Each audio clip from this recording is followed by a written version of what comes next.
So, hi guys, welcome to Scottish MMA. I'm Martin Hamilton. I'm joined today by David Wilson. How you doing, David? Yeah, I'm doing really well, Martin. Yourself? Yeah, all good here. Can't complain. But David, your next fight is it for Forza Championship 9 against Ben Schneider? Like, how do you see this fight going? It's only going to go one way. With the greatest respect to Ben, he's going to get he's going to get beaten quite comprehensively. Don't know how long it's going to take. You can never guess, but I'm training really hard. I'm training with some high level guys. So no, I'm really confident going into this. I'll go in there, do what needs to be done, and walk away with my hand held high. Yeah, because you were saying as well that the team the gym that you train at, that's also a team that you started. Are you looking to go more into coaching rather than fighting after this? Well, yeah, no, definitely. I've been coached on and off for like years, and it's been a bit weird because I used to train myself for fights for quite a lot, and then now I get coached more. So it's nice to be part of a bigger team. Like we've got some pro boxers, ex-pro boxers, we've got some really good jiu-jitsu guys and some kickboxers. So no, it's good. So it's nice to give something back. It's a hard sport to walk away from completely. So if I'm not fighting, then yeah, I'd love to remain teaching and helping others to achieve their dreams as well. Because have you felt as well, let's see, since you started coaching, have you felt that you've actually developed a lot as a fighter? Because this is something that a lot of fighters talk about. But once they start coaching, their understanding of the game hugely improves. Is this something you've found Oh, yourself? 100%. I found that years ago when I was fighting back in like 2004, and crikey, I've been nearly fighting nearly 20 years when I think about it. When I go back to the days and that when I was to say they started just helping other people out, showing them moves, they really comprehensively and make you understand actually, do you know what it is? This is what you need to do, and you start talking it through in your head. So when you're actually doing it in a live competition or you're drilling it, it really helps you. It's beneficial for drilling massively, and it really helped my understanding of the game. And it's allowed me to become a much better fighter, and it also means that that I'm able to bring my guys up to a level that I would believe I'm at, and it just makes our gym really competitive. So no, we have some pretty good roles. We leave a bit. There's a fair bit of blood on the mats every now and then. But we go a bit hell for leather, but no, it's all good. Because you were saying it there as well that you've been fighting for 18 years. So you're like one of the veterans of the sport. You've been there, kind of seen it all. You've fought some hugely well known names. Uh, how have you seen the landscape of MMA change from 2004 to 2022? Oh, hugely. When I thought when I started doing it in 2004, everyone was like, "Yeah, what's MMA and all this and that," and no one had ever heard of it. Now, I think it's part of the electoral role. As an MMA fighter living in this house, everybody does it. It's like everyone wants to be an MMA fighter. Everyone's a Conor McGregor. So no, it's improved massively. Like I remember years ago when I was fighting, obviously the old semi-pro rules, which obviously you're probably too young to remember. But they will fight, and everyone used to say to me, "Oh, go pro," and then obviously that there was a brawl in the Albert Hall, the UFC they show where Carlos Newton and that was fighting, and then obviously Ian Freeman was fighting, and that really pushed me to to go and to fight professionally. And then, but they at the same time, that's when it really started to pick up MMA wise, and then obviously that more and more people have started doing it. Whereas like years ago, I think it was as well, like I say, like a kickboxer versus a judo guy, the traditional like UFC, how it all started. Whereas now everyone's way more well versed. There's very few people that just box that just go in. Like everyone that does a bit of wrestling, everyone does a bit of jiu-jitsu, and it's so freely available. Like there's like up here that the number of black belts available for BJJ, for instance, is huge. There's tons. I think back in 2004, I don't think there's even one, maybe possibly two. I think Dave Speedy Elliott was the first one up here. Could be wrong, but since then there's those. I probably know about at least about 20 or 30 local black belts now in the area. So the standard's gone up massively, and you see the younguns coming through now. There's some frightening monsters coming. Like I'm glad that I'm on the other. I really am like fortunate. I'm on the way out because you see some of these kids coming in. We've got a lad training with us at the moment. He's like 6'5". He's probably about 22 stone, so he's above the limit at the moment. But he's had one fight, one win, but he's an absolute monster. So he's only 22, so he's got years of development in him. So when he comes back to fighting, he'll be one to watch for sure. because you spoke about there that you used to fight semi-pro, and I've heard a lot of guys like mention this that they fought semi-pro. What was the difference between being semi-pro and an amateur? What was the difference in the rule sets between the two? Yeah, sure. So it's like the old semi-pro rules was like anything standing, so the kicks, knees. So it was kicks and punches to the head standing only. There was no knees to the head allowed, just knees to the body. And on the floor, there was no ground and pound to the head. It was just purely body shots and submissions only. So it's vastly improved. Like to be fair, it was all right, but there's a starting point. But moving forward, the sport had to go in line with the American NASAC rules for it to really develop it, because we had amateur, which was no headshots at all, standing on the floor, and then you had semi-pro, which was headshots standing only, with obviously the punches and the kicks, and then obviously you had B class pro, which is effectively what NASAC is now, and then you had pros. So no, it's really come a long way. I know some shows still try and push the semi-pro rules up here and every now and then, but it's no good. It's all right if like for me back in the day, I was just a grappler. I wasn't even a grappler. I was a rugby player.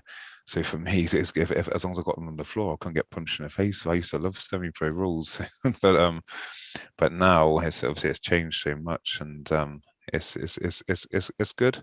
Like I say, there's the amount of gyms up here, and the amount of coaching available is unbelievable, and the standards is going through the roof again and again. So it's been a few years since your last fight as well. I think it's been 3 or 4 years. So what was what was it that pushed you to take this fight against Ben? Well, historically, me and Ben were going to fight years ago on Pride and Glory, which was I think it was about my second or third pro fight, and then the show fell through. Me and Ben were actually matched on Forza, but then Forza got pulled a couple of years ago. So it's just one of them that probably should have happened, could have happened, never did. So when when Enzo had the show advertised, I seen that Ben had commented on the post or something, and I was like, "Oh, Ben, why don't we just get it on?" Type thing. And Ben was like, "Yeah, like Ben's game was a badger. Like Ben will fight anyone, anytime, any notice. He's not bothered. He's got probably some of the biggest balls in MMA, especially UK MMA. When you look at the guys that he's fought, he doesn't care. He gets in there." And he has a go. They obviously they credit him for that, but yes, he's just going to get another loss in his record when he faces me. Like I say, I'm really focused. I've got a really good, strong team behind me. So, like I say, it's only going to end one way in my eyes. Because you're a fighter. Like we spoke about this a wee bit earlier, but you're a fighter who's got a lot of experience against a lot of big names. Like you fought the likes of Rab Tuesdale, who just fought on Bellator a couple of months ago. But how does this boost your confidence getting into the regional fights, knowing that you've fought guys of that caliber? Yeah, it really boosts me. I fought Rab twice. And to be fair, I think I'd done well against Rab both times. The second time I should have beaten him fair and square, and then I had him in an arm lock, and then I just let it go. He reversed it, got the better of me, and he's gone on to bigger and greater things. Like Rab's a great guy. I've got loads of time for him. It's great to see him doing well. But so it's to be able to get in there and fight the likes of him, like the Marston's on tech, being in there against Phil de Vries and that. It's huge. Like, obviously, you look at these people and then I look at the people I've beaten as well, and then I just think, you know, no, I've got the confidence in my ability. I think like my grappling's never ever really let me down. It's only ever been like poor conditioning in the past where I've come in overweight. Overweight for me, not necessarily the weight class, but I've been carrying too much weight. I haven't been that well prepared, so which has probably let me down. But coming into this, I think all them years' experience has really put me in a position now where I know where I need to be. I know like 6 weeks out or 7 weeks where it is. I'm well underweight. I'm fit. I'm smashing the rounds out. So it's just an experience. It's a learning curve, and I think I can certainly give a lot more back to the sport through the coaching side of things. But no, I've learned a lot about myself over the years and what I'm capable of, and I know my limitations. I know what I'm good at, what I'm bad at, what I need to work at, and it's just a continual evolvement, isn't it? Yeah, absolutely. And you were mentioning some of the names you fought there, and that must be great knowledge that you can pass down to your students as well. And you've now you built relationship with these guys. Like Phil DeFries, his gym's just along the road for you. They're in Sunderland, so it must be good to have those connections, so you can tie in with these other gyms for like your up and coming prospects, for them to get like kind of different sparring rounds as well. Oh no, definitely 100%. Like the Northeast is like is full of like some amazing gyms. Like obviously Phil's part of like Team Fish Tank, which is obviously Andrew Fisher's like gym, which is huge around here, and obviously like nationally as well. Like Andrew's an outstanding fighter in his own right. There's a local jiu-jitsu club that Scott Ramsey's like Brazilian jiu-jitsu. There's somewhere I'm gonna like start going for this fight again. He's got a load of killers on the mats, and it's the Northeast is a hotbed of MMA, and it's only going to improve. Like I say, the younger ones that are coming through, they're really excelling in the sport. So obviously, in 10 years' time, they're starting to give more and more back to the sport. So it's just going to get better and better. Because that's the thing as well. Like yourself and Enzo, you actually shared the cage together before, didn't you? How Twice. did how does this help build your relationship with a promoter when you've had a fight? Do you then get a new level of respect for him? Yeah, well, it was a funny one because I actually fought Enzo years ago. Probably it was on Willie Scott's show in Dalkeith at the Woodburn Club. So we fought there, and I beat him like in probably about a minute or something like that. It was pretty quick, and then off the back of that, we just become friends. We hit it off, and then but then whilst there's a bit of friendship there's a bit of rivalry. Like you wanted revenge and all this and that, and then it was on the cards for ages. No, there's a local show down here. Agreed to put it on, so we put it on, and then so me and Enzo fought again. And then I beat him the second time, and then since then we just shook on it and agreed to become friends. So no, I've made some really great friends out the sport. Ironically, I've actually trained people to fight Enzo as well. I used to have a show down here called Fight Zone. Enzo, that has come down fought on that show as well. So no, me and him have got a really good like working relationship. I've known him for years now. I've been up at his gym. I've trained there. I've gone out and had food with them after and that. And whenever I'm up in the area, like Enzo and his team make me like feel like more than welcome. Ironically as well, I like them. Enzo's put me against two of his students. Try to get he put me against Ross Cooper and Petra Bobazaki. So he's trying to seek revenge that way as well, but he hasn't quite got it yet. So I'm sure he'll get revenge one day and another. But no, he's a great guy. I've got loads of time for him. He's done a lot for his sport. He's way better than what his record is that suggests, for sure. Like, I've seen Enzo throw it down, and he has an absolute barney of a fight with I can't remember, I can't remember his name now, but it was one of Jason Simpson's lads, Craig. I can't remember his second name. But that was up at Craig Stewart. That was a good fight in Dalkeith. And you see Enzo fight then, and I just thought, wow, he's got a heart of a lion. He'll fight anyone on any day's notice as well. He's a good guy to know.